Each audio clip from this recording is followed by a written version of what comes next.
hari ini.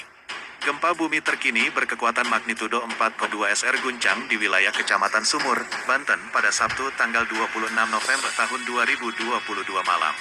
Berdasarkan laporan dari masyarakat, gempa dirasakan di banyak wilayah. Peristiwa tersebut membuat warga terkejut dan berhamburan keluar rumah.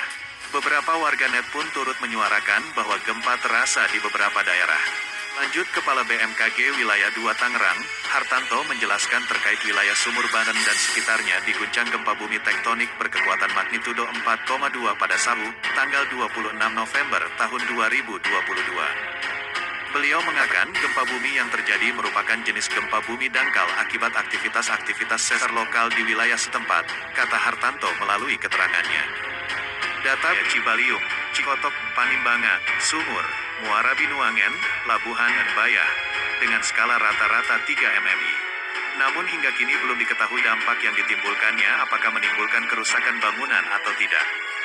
Saran BMKG, hati-hati terhadap gempa bumi susulan yang mungkin terjadi.